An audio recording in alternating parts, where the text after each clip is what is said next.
Hey everyone, welcome to the channel it's Pinal. मेरा नाम है विवेक कुमार और जैसा कि आप सभी जानते हैं प्रीवियस वीडियो में हमने ईवीएस सीटेट जुलाई 2024 जो कि 7 जुलाई को होने वाला एग्ज़ाम, उसके लिए हमने ईवीएस के मॉक टेस्ट के 10 क्वेश्चन हमने ऑलरेडी डिस्कस कर लिए हैं और ये इसका सेकंड पार्ट रहने वाला है। तो जल्दी से इस वीडियो के अंदर आ जाइए और शेयर कर दीजिए अपने दोस्तों तक जो कि सीटेट की प्रिपरेशन कर रहे हैं, ठीक है? और पेपर 1 के लिए ये डेडिकेटेड वीडियो रहने वाला है, ये हमने पहले ही बता दिया था आपको, ठीक है? और रही बात ये पीडीएफ की, प्रीवियस ईयर क्वेश्चन पेपर हैं, मेरा अपना पीडीएफ नहीं है या आप पीपीटी की बात करते हैं तो इतना मेरे पास सिस्टम नहीं है कि मैं खुद से अभी पीपीटी बना पाऊँ। इंटरनेट पे जहाँ कहीं पे भी मटेरियल मिल जाता है उसको मैं उठा लेता हूँ और वीडियोज़ के अंदर उसको यूज़ कर लेता हूँ, सिंपल सी बात रहती है ये। चलिए शुरू करते हैं आज के क्वेश्चंस को, वीडियो को। पहला क्वेश्चन है क्वेश्चन नंबर 11, 10 हमने ऑलरेडी डिस्कस कर लिए हैं, वो अपलोड कर दिए हैं, ठीक है? तो क्वेश्चन नंबर 11 से स्टार्ट हो रहा है। तो आज का जो पहला क्वेश्चन है वो बोल रहा है, चार चिनारी एक बहुत प्रसिद्ध पर्यटक स्थल है। ये चारों तरफ से पर्वतों से घिरा है, माउंटेन से घिरा हुआ है तथा जिस शहर में स्थित है उसका नाम आपको ये बताना है कि ये जो चार चिनारी जगह है ये किस शहर में स्थित है। तो ये आपको श्रीनगर के अंदर देखने को मिलती है। काफ़ी इंपॉर्टेंट क्वेश्चन है, नोट करिएगा, प्रीवियस ईयर के क्वेश्चन है। हर 2-3 साल में ये क्वेश्चन रिपीट होते हैं ईवीएस के, खासकर ईवीएस काफ़ी इजी सब्जेक्ट है। तो यहाँ से कम आपके 25 से 26 मार्क्स तो आने चाहिए, है ना? तो प्रीवियस ईयर के जितने भी क्वेश्चन पेपर हैं वो सारे रट लेने हैं आपको, ठीक है? बढ़ते हैं आगे। इसका जो राइट आंसर है वो option number D, Srinagar, note कर लीजिएगा। चलिए आगे बढ़ते हैं। निम्नलिखित में से उस जानवर को चुनिए जिसके सुनने की संवेदन शक्ति इतनी तीक्ष्ण है कि वह पत्तों के हिलने और घास पर किसी जानवर के चलने में अंतर कर सकता है। तो क्या ये स्थूल है? नहीं। कुत्ता है? नहीं। बाघ? जी हाँ, बाघ के बारे में ईवीएस के बुक में बताया गया है।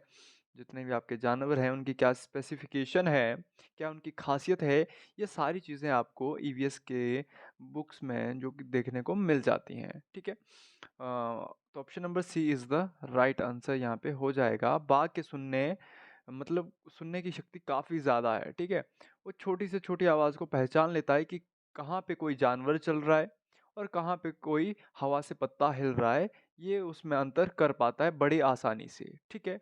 आगे बढ़ते हैं अगले क्वेश्चन पे। अगला क्वेश्चन देखो, ये फसलों से क्वेश्चन आया हुआ है और फसल से हर बार क्वेश्चन पूछा गया है। फसल, बीमारियां, है ना? पशु पक्षियों से क्वेश्चन मतलब आते ही हैं, तो आपको ये चीज़ें पता होनी चाहिए पशु पक्षियों के बारे में, फसलों के बारे में, बीमारियों के बारे में, ठीक है? डायरेक्शन से क्वेश्चन आए तो ये हर बार आए हैं और आते ही रहेंगे, ठीक है? देखिए बोल रहा है कौन सा युग्म सही है? कौन सा युग्म सही है? देखो बात हुई है टैप रूट की। टैप रूट हर जगह देखने को मिल रहा है। 4 ऑप्शन में टैप रूट है। गेहूँ, मक्का, गाजर या बाँस। टैप रूट किसे बोलते हैं? जो एकल जड़ होती है, सिंगल रूट होती है, उसको बोलते हैं हम टैप रूट। तो टैप रूट कौन-सी होगी? क्या मक्का टैप रूट है? नहीं। गेहूँ? नहीं। गाजर बिल्कुल सही है, यहाँ पे गाजर होती है। देखो मैंने शेप भी बना दी, गाजर इसी तरह से मिट्टी में धसी होती है। एकल जड़ के रूप में वो मिट्टी में आपको देखने को मिल जाती है। बाँस नहीं। देखो और आपको पता होना चाहिए कौन-सी जो फसल है वो जड़ के रूप में हम प्राप्त करते हैं और कौन-सी जो फसल है वो तने के रूप में हम मिट्टी के अंदर से प्राप्त करते हैं, ठीक है? हम मिट्टी से कौन-सी जो ऐसी फसल है वो तने के रूप में लेते हैं, तो उसके एग्ज़ाम्पल्स हैं जैसे कि आपने आलू देखा होगा, प्याज़ देखा होगा, है ना? इस तरह से जो भी रहते हैं, ठीक है? लहसुन देखा होगा, लहसुन, फिर इसके अलावा आपने हल्दी, ठीक है? और क्या होता है हल्दी के बाद अदरक, है ना? ठीक है, इसी तरह से होता है जिसमें ज़्यादा नोड्स होती हैं। नोड्स माने ये जो देख रहे हो ना आप, ज़्यादा गाँठ बनी होती है, ठीक है? तो सबसे ज़्यादा गाँठ बनी होती है अदरक के अंदर। और अगर बात करें ये सारी क्या हैं, ये सारी जितने भी मैंने आपको फसलें गिनाई ना, अदरक, हल्दी, लहसुन, प्याज़ और आपका और भी जैसे चुकंदर वगैरह होते हैं, बीटरूट वगैरह, तो ये सारी क्या हैं आपकी तना फसल हैं, तना, ये तने से प्राप्त होती है, ठीक है? इंग्लिश में क्या बोलते हैं तने को, आप आइडिया कर लीजिएगा। जड़ फसल वो होती है जो बिल्कुल तीखी नोक की तरह मिट्टी में मिलती है आपको। तो एक जैसे कि गाजर, मूली इसके सटीक एग्जाम्पल हो जाएँगे। गाजर, और मूली। तो ये भी आपको पता होना चाहिए, ठीक है? गाजर मूली क्या है? टैप रूट है। तो यहाँ पे राइट आंसर क्या हो जाएगा? Option number C is the right answer, ठीक है? आगे बढ़ते हैं अगले क्वेश्चन पे। ये बुक से क्वेश्चन लिया गया है, बोल रहा है रेगिस्तानी ओक, डेजर्ट ओक की बात हुई है। यहाँ पे आप नोट कर सकते हो, डेजर्ट ओक एक ट्री है, इसके बारे में बात हुई है। बताना है कि कौन से कथन इसमें दिए गए हैं नीचे, इनके ऊपर विचार करना है। तो कौन कौन से कथन सही हैं वो आपको बताना है, कौन कौन से गलत हैं वो आपको छांट के आंसर देना है, ठीक है? तो पहला स्टेटमेंट देखिए, ये वृक्ष अबू धाबी के रेगिस्तानों में पाया जाता है। ये अगर आप देखोगे तो ये स्टेटमेंट बिल्कुल गलत है। ये पूरा एक इसके ऊपर मतलब डेडिकेटेड एक चैप्टर है, एक पूरी कहानी है इसकी, इसकी पूरी जानकारी दी है ईवीएस बुक के अंदर, वो आपको देखने को मिल जाएगी। बट अगर नहीं मिलती है तो मैंने आगे देखा है कि इस पीडीएफ के अंदर भी वो अटैच किया हुआ है, वो चैप्टर का जो भी पोर्शन है, हिस्सा है इस डेजर्ट ओक से रिलेटेड, वो आगे इसके बाद मैं आपको दिखाता हूँ, ठीक है? इस वृक्ष की ऊंचाई प्रारंभिक विद्यालयों के कमरों में, बिल्कुल ये ऑप्शन नंबर जो स्टेटमेंट बी है ये बिल्कुल सही है। आगे देखते हैं, इस वृक्ष की जड़ें उस गहराई तक जाती हैं, तो ये भी बिल्कुल सही है ना? जमीन तक जाती हैं जब तक कि उसे भौम जल का स्तर पर ना पहुंच जाए, जहां तक उसको मिट्टी के अंदर पानी ना मिल जाए उस लेवल तक जाती हैं। तो बी और सी दोनों सही हैं। डी, इसकी जड़ों की लंबाई लगभग ऐसे ही 50 वृक्षों के लाइन में, मतलब ये गलत है, 50 वृक्ष ये ज्यादा लंबी फेंक दी कुछ इन्होंने। इस पेड़ में बहुत कम पत्तियाँ होती है, बिल्कुल सही बात है। ये भी स्टेटमेंट सही है। तो option number C is the right answer, B, C and E. ठीक है, बी, सी एंड ई इसके 3 स्टेटमेंट जो है बिल्कुल सही हैं। ठीक है, ये देखिए ये पूरी इसके ऊपर मतलब छापा गया है, desert oak is a tree that is found in Australia. Desert oak Abu Dhabi में नहीं है, कहाँ पे है? ऑस्ट्रेलिया के अंदर आपको मुख्यतः देखने को मिलता है। It grows almost tall as a your classroom wall. तो देखो ये छपी छपाई बातें हैं जो कि आपको पीछे स्टेटमेंट में भी देखने को मिली थी, तो ये आप सारी चीज़ें यहाँ से पढ़ सकते हैं। एक इसमें it has very few leaves, बहुत कम पत्तियाँ होती हैं, ये तो ये भी हमने डिस्कस करा। How deep it roots go down, है ना? तो imagine the length of about 30 such trees. अब देखो 30 पेड़ों की बात हुई है, वहाँ पे आपको 50 की बात हुई थी एक स्टेटमेंट के अंदर, तो ये स्टेटमेंट भी हमारा गलत था 50 वाला, ठीक है? तो आप ये पढ़ सकते हैं, यहाँ पे इसका स्क्रीनशॉट ले सकते हैं, ये आपके काम का है काफ़ी ज़्यादा, क्योंकि हर बार यहाँ से क्वेश्चन पूछा जाता है, ठीक है? चलिए आगे बढ़ते हैं। निम्नलिखित में से किस राज्य या संघ शासित क्षेत्र के लोग सरसों के तेल में बनी पकी मछली खाना पसंद करते हैं? देखो यार, लक्षद्वीप में क्या सरसों उगता है? नहीं। पुडुचेरी में उगता है? बिल्कुल नहीं। हालांकि ये सारे के सारे, गोवा ये भी कहाँ पे है? ये भी मतलब सील के आसपास के ये सारे क्षेत्र हैं, आपके ओशन के नियर बाय के सारे रीजन है। बट जो आपका कश्मीर है, यहाँ पे लेक्स काफ़ी ज़्यादा हैं। लेक्स, जैसा कि हमने अभी भी चार चिनारी जो प्लेस था उसमें भी देखा, लेक्स की बात हुई थी, वहाँ पे कितना सुंदर जगह है। बाकी बहुत बड़ी बड़ी लेक्स हैं, काफ़ी अच्छा प्लेस है कश्मीर, आपने सुना भी है, देखा भी होगा वीडियोस के अंदर या कुछ भी। आज के टाइम पे तो व्लॉग्स वगैरह काफ़ी अपलोड हो रहे हैं, है ना? तो कश्मीर के अंदर आपको मछलियाँ लेक्स के अंदर देखने को मिलती हैं, ठीक है? और रही बात किसकी? सरसों की। तो जो सरसों है ना, वो आपका नॉर्थ इंडिया में उगाया जाता है ज़्यादातर, है ना? सरसों कहाँ उगाया जाता है? नॉर्थ इंडिया में। और अगर हम इन क्षेत्रों की बात करें, ये गोवा, लक्षद्वीप, पुडुचेरी, तो यहाँ पे आपको कौन-सा ऑयल ज़्यादातर एडिबल ऑयल कौन-सा होता है वहाँ पे? आपका नारियल का तेल ज़्यादा यूज़ किया जाता है खाने में यहाँ पे। ठीक है? ये एडिबल ऑयल कौन-सा है यहाँ पे? साउथ इंडिया में नारियल का, है ना? तो ब्लॉग्स वगैरह में अगर आप देखते हैं, क्योंकि मुझे ब्लॉग्स वगैरह देखना कभी मतलब काफ़ी पसंद है, तो मैं देखा करता था कभी किसी टाइम पे, आजकल तो नहीं देख रहा हूँ। तो ये नारियल वाली मतलब जो काफ़ी सारी डिशेज़ वहाँ पे बनती हैं नारियल के ऑयल में ही। ये आपने देखा भी होगा, नहीं देखा है तो नोट कर लेंगे। कश्मीर में आपका सरसों का तेल, या उत्तर भारत में सरसों का तेल देखने को मिलता है, और नारियल का जो तेल है ये आपको दक्षिण भारत में ज़्यादातर प्रयोग होता हुआ दिखाई देगा। चलिए आगे बढ़ते हैं अगले क्वेश्चन में। एंसोडोटल ये क्या होता है? हम्म, एंसोडोटल का मतलब होता है सुनी सुनाई बातें। सुनी सुनाई, ठीक है, इसका मतलब पता होना चाहिए पहले। सुनी सुनाई बातें, नोट कर लीजिएगा इस शब्द को, सुनी सुनाई बातें। रिकॉर्ड्स आर यूज्ड टू, किसके लिए यूज़ किया जाता है? सुनी सुनाई बातें किसके लिए यूज़ की जाती हैं? ये इसके ऊपर, ये पेडागोजी का एक सेक्शन है, तो आपको पता होना चाहिए। ऑप्शन नंबर डी यहाँ पे राइट आंसर हो जाएगा। A and D A statement कौन सी है? Identify a child areas of interest and relationships, ये बिल्कुल सही है। बी गलत हो जाएगा, सी भी गलत हो जाएगा और डी भी बिल्कुल सही है। No strengths and weakness of a child, ठीक है। ये option number D is the right answer. चलिए आगे बढ़ते हैं। ये आपका कुछ एक आंसर टोटल रिकॉर्ड फॉर्म है, सैंपल है, इस तरह से ये मतलब फॉर्म मिलेगा, इस पे आपने वो डिटेल्स भरने होते हैं।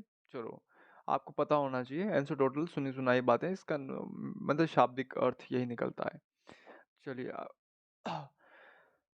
हाँ, अगला क्वेश्चन है, पेडागोजी सेक्शन से है, आपको पता होना चाहिए। अगर आप टीचर बनने बनने जा रहे हैं तो इस तरह के क्वेश्चन आपसे पूछे जाएंगे, चाहे आप कोई भी एग्ज़ाम ले लो, चाहे केवीएस ले लो, डी प्लस भी ले लो, या आप सी टेट ले लो, हर हर एग्ज़ाम में ये क्वेश्चन देखने को मिलते हैं पेडागोजी से। तो देखिए क्या पूछा गया, मसालों का पाठ पढ़ाने के लिए। अच्छा, मसालों मसालों की घाटी के नाम से किसे जाना जाता है? हमने प्रीवियस वीडियो में भी डिस्कस किया है, तो आप हमें कमेंट बॉक्स में बताइए कि मसालों की घाटी के नाम से कौन प्रसिद्ध है, कौन सा क्षेत्र जाना जाता है, ठीक है। तो बोला है क्वेश्चन में कि मसालों का पाठ पढ़ाने से पूर्व आस्था ने अपने कक्षा कौन सी है, फोर्थ के शिक्षार्थियों से दो छोटे प्रश्न पूछे। इसके द्वारा आस्था क्या जानना चाहती है? उसने दो प्रश्न पूछे बच्चों से पाठ को पढ़ाने से पूर्व। बता दी कि पाठ क्या है, मसालों का पाठ है, मसालों के ऊपर डेडिकेटेड कोई चैप्टर है। ये पढ़ाने से पहले उसने दो छोटे क्वेश्चन पूछे। तो इसके द्वारा आस्था क्या जानना चाहती है? विद्यार्थियों के पूर्व ज्ञान को जानना, बिल्कुल सही। जब आप टीचिंग प्रैक्टिस में भी जाते हैं तो जब आप आपका लेसन प्लान वगैरह बनाते हो तो उसमें भी इस बात का बार बार जिक्र होता है कि विद्यार्थियों के पूर्व ज्ञान का परीक्षण करना, जानना सबसे इम्पोर्टेंट चीज़ रहती है। तो वो क्वेश्चन के ज़रिए आप करते हो, तो क्वेश्चन ही पूछा यहाँ पे जा रहा है, ठीक है। तो ये तो सही है।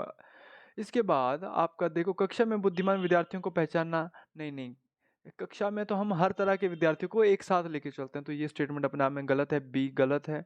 अच्छे विश्वास और संप्रेषण कौशलों के विद्यार्थी को पहचाना। देखिए, जो ईवीएस की जो बुक्स है ना, ये इनफॉर्मल लैंग्वेज को प्रोत्साहित करती हैं, या इनफॉर्मल लैंग्वेज के अंदर ज़्यादातर इसके जो चैप्टर हैं वो देखने को मिलते हैं। ये फॉर्मल लैंग्वेज को ज़्यादा मतलब महत्व नहीं देती है, सिंपल सी बात रहती है ये, है ना? औपचारिक भाषा यहाँ पे नहीं यूज़ होती है, यहाँ पे वो भाषा यूज़ होती है जो बच्चों को कंफर्ट ज़ोन में ले ले, बच्चों को बिल्कुल कंफर्टेबल महसूस कराए, ऐसी भाषा का प्रयोग होता है। उसको हम इनफॉर्मल भाषा बोल देते हैं, या अनौपचारिक भाषा बोल देते हैं। तो यहाँ पे संप्रेषण कौशलों की तो बात बिल्कुल भी नहीं होगी, तो यहाँ पे ये अपने आप कट जाता है, ऑप्शन नंबर बी भी कट जाता है। आगे देखिए, विषय मसाले या मसालों की बात हुई है, ठीक है। मसाले के विषय में विद्यार्थियों के विचार प्राप्त करना, हाँ, तो बिल्कुल सही बात है। अगर आप टीचर हो तो आप यही पूछोगे ना बच्चों से कि हाँ भाई बताओ, घर में कौन-कौन से मसाले आप यूज़ करते हो? आपके मम्मा-पापा से पूछना, ठीक है? इस तरह से कुछ एक टास्क एक्टिविटी उनको दे सकते हो, या इसके ऊपर बातें कर सकते हो, विचार उनके ले सकते हो बच्चों के। तो ए और जो डी है ये दोनों सही हैं, और दोनों में से किसी को भी आप टिक करते हो यहाँ पे तो दोनों राइट आंसर हो जाएँगे। चलिए आगे बढ़ते हैं अगले क्वेश्चन पे। ये भी पेडागोजी सेक्शन से है। देखिए क्वेश्चन बोल रहा है, क्या बोलता है आपसे कि माधवी अपनी कक्षा को क्षेत्र भ्रमण पर ले गई, है ना? पिकनिक पर ले गए, ठीक है? ट्रिप पे ले गए। वापस आने के पश्चात उन्होंने अपने विद्यार्थियों के साथ भ्रमण पर चर्चा की।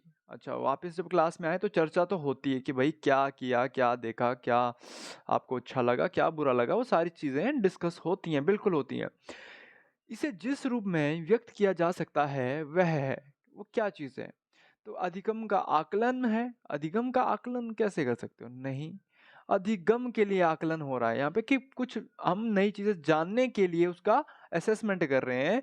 असेसमेंट किसके लिए? असेसमेंट फॉर लर्निंग, यहाँ पे राइट आंसर हो जाएगा, ऑफ लर्निंग नहीं होगा। ये राइट आंसर हो जाएगा ऑप्शन नंबर बी, ठीक है।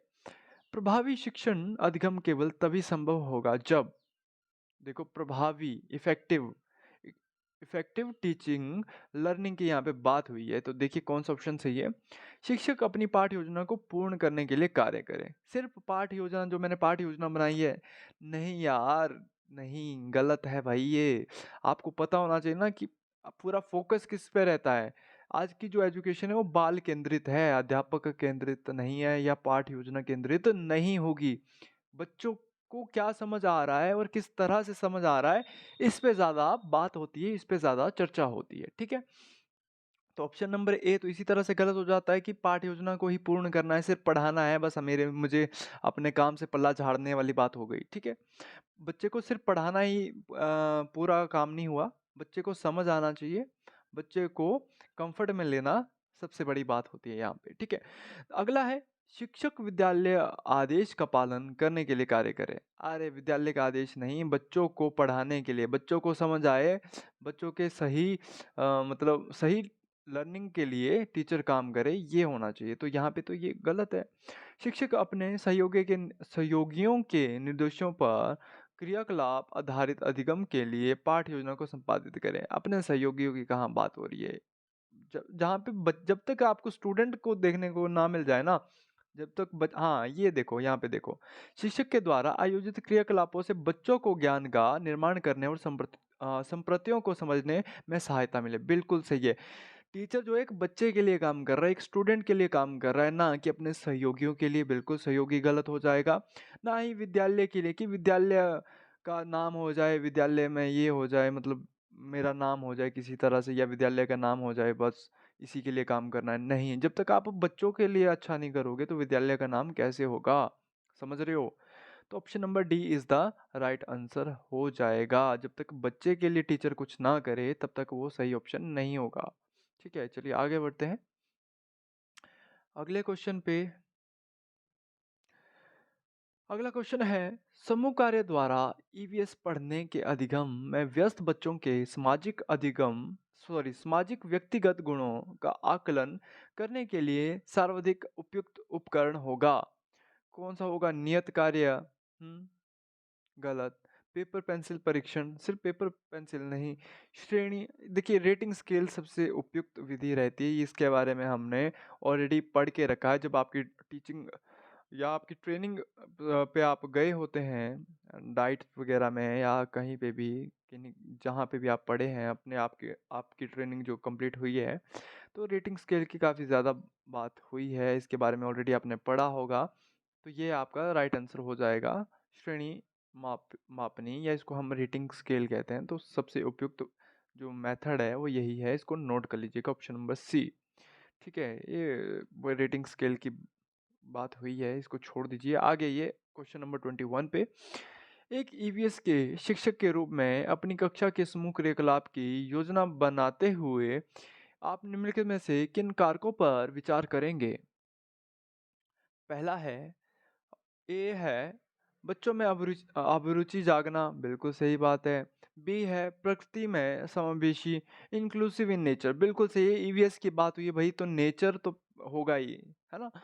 आगे देखिए, मूल्य प्रभावी, कॉस्ट की कहाँ बात हुई है? कॉस्ट की कहाँ पे बात हुई है? नहीं होगा क्या मूल्य की? हाँ, मूल्य प्रभावी होगा क्या? अच्छा, कॉस्ट नहीं है, मूल्य वो वाला मूल्य नहीं। हाँ, मूल्य हो जाएगा, मूल्य हो जाएगा। केवल बाहर संचालित की जा सकती है, सही विकल्प का चयन कीजिए। केवल बाहर, क्या आप जब ईवीएस को पढ़ा रहे हो, क्या केवल कक्षा के बाहर ही पढ़ा सकते हो? है ना? बिल्कुल नेचर में ले गए बच्चों को, केवल वहीं नहीं, नहीं, नहीं। जहाँ पे डी है वो कैंसल हो जाएगा, केवल ए है, तो ये केवल ए भी नहीं होगा, क्योंकि बी भी आना चाहिए, और ऑप्शन नंबर सी मूल्य प्रभावी भी हो जाएगा, है ना? यहाँ पे राइट आंसर हो जाएगा ऑप्शन नंबर ए। चलिए आगे बढ़ते हैं। प्रियंका अपनी विद्यार्थियों को वृक्षों के संरक्षण के प्रति संवेदनशील बनाना चाहती है। वांछित उद्देश्य को प्राप्त करने में निम्नलिखित में से किसका न्यूनतम प्रभाव होगा? देखिए, पहला ऑप्शन है विद्यार्थियों को एक वृक्ष रोपने और उसकी देखभाल करने के लिए प्रेरित करना। चलिए कहीं हद तक ये सही है, बिल्कुल अभी तक। देखते हैं, आगे देखते हैं। वन संरक्षण पर भूमिका निर्वहन आयोजित करना। चलिए ये भी हल्का-सा कहीं न कहीं सही है, बट पूरी तरह सही नहीं है। चिपको आंदोलन की कहानी सुनाना और प्रश्न पूछना। ये मतलब एक तो कहानी सुनाने से बच्चों को में इंटरेस्ट तो बनता है, ठीक है, सही बात है ये भी। और बट क्या इसमें सही आपको आपका लक्ष्य यहाँ पे मिल रहा है? नहीं, और सही आंसर भी नहीं है ये। आगे देखते हैं, ये कहीं न कहीं तीनों है तो सही, मिलते-जुलते तो ठीक है, बट सही आंसर हो जाएगा ऑप्शन नंबर डी, लकड़ी के लट्ठों के भंडारण को दिखाने पर एक मिल की सैर पर ले जाना। है ना? बच्चे को प्रैक्टिकली चीज़ें ज़्यादा समझ आती हैं, आप जब दिखाएँगे कि किस तरह से पेड़ काटे जा रहे हैं, उनका संरक्षण करना क्यों ज़रूरी है, जब इस बात पे चर्चा होगी और बच्चों को आप प्रैक्टिकली लाइव दिखा रहे हैं सारी चीज़ें, तो बच्चों को वो चीज़ें ज़्यादा हिट करेंगी, ज़्यादा वो समझ आएँगी, ठीक है? है ना? लर्निंग बाय डूइंग, जिसकी बात हम साइकोलॉजी या पेडागोजी में हमेशा करते हैं, ठीक है? तो option number D is the right answer यहाँ पे हो जाएगा। ईवीएस के शिक्षण अधिगम में छात्र केंद्रित उपागमों की निम्नलिखित में से पहचान कीजिए। ठीक है। निरंकुश शैली, है ना? तो ये तो निरंकुश शैली में नहीं होगा। अनुज्ञानात्मक शैली, तो ज्ञानात्मक शैली होगी नहीं। आगे देखिए, समाकलित उपागम, इंटीग्रेटेड अप्रोच, बिल्कुल इसकी बात करता है ना?